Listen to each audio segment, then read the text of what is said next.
Kristaps Porzingis dumating na sa Warriors. Pat Spencer umangat ang career matapos bigyan ng standard contract. At Lonzo Ball target ng Warriors sa buyout market. Simulan natin kay Kristaps Porzingis. Sa latest interview niya bilang bagong player ng Golden State Warriors, kitang-kita ang excitement niya sa bagong chapter ng career niya. Isa sa mga sinabi niya, gusto niyang makabalik agad sa court at target niyang mag-debut pagkatapos ng All-Star break. Ibig sabihin nito, mentally ready na siya. Gusto na niyang maglaro. At kung iisipin mo, napakalaking addition niya sa Warriors. Bakit?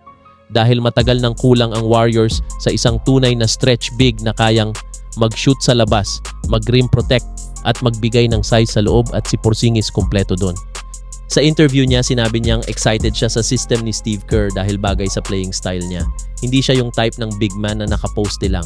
Mas gusto niyang gumalaw, mag-screen at mag-open sa 3-point line. At kung iisipin mo, perfect fit siya sa Warriors offense. Matagal ng problema ng Warriors ang interior defense. Oo, nandyan si Draymond Green, pero undersized siya sa center position. Ngayon, may 7'3" na silang shot blocker.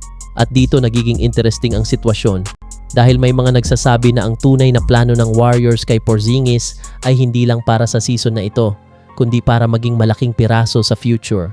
Ngayon naman, pag-usapan natin ang isa sa pinaka-unexpected story ng Warriors ngayong season, si Pat Spencer. Kung hindi mo pa siya gaanong kilala dati, ngayon kilala na siya ng fans. Dati, two-way contract lang siya, ibig sabihin pa G-League lang. Pero dahil sa sipag at performance niya, binigyan siya ng Warriors ng standard contract for the rest of the season. Malaking bagay iyon. Ibig sabihin, may tiwala ang coaching staff sa kanya. At hindi naman siya binigyan ng kontrata dahil lang sa kulang sa players. May dahilan. Kamakailan lang, nagkaroon siya ng career high game, 20 points. At hindi lang scoring ang ginagawa niya, nagiging playmaker siya, nagiging energy guy, at minsan, siya ang nagbibigay ng spark sa second unit. Alam nyo yung mga player na hindi superstar pero sobrang importante sa team? Ganon si Pat Spencer ngayon. At sa totoo lang, sa dami ng injuries at roster changes ng Warriors, kailangan nila ng ganitong klase ng player. Yung hindi nagre-reklamo, yung ready kahit anong role, yung nagbibigay ng effort every game. At ito na ang isa sa pinaka-interesting na balita ngayon, Lonzo Ball. Ayon sa mga reports, target siya ng Warriors sa buyout market matapos siyang ma-waive. At kung mangyari ito, malaking move ito para sa Golden State. Bakit? Dahil si Lonzo ay hindi scorer na type ng point guard, pero elite siya sa passing, defense, court vision, at perfect siya sa Warriors system. May second unit floor general kaagad.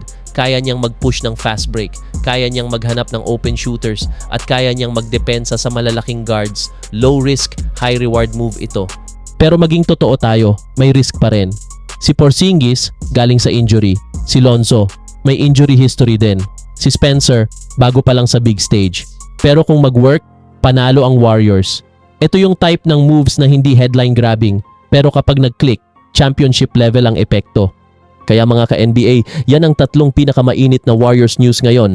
Kristaps Porzingis, ready na bumalik at excited sa bagong role. Pat Spencer, from two-way player to full contract.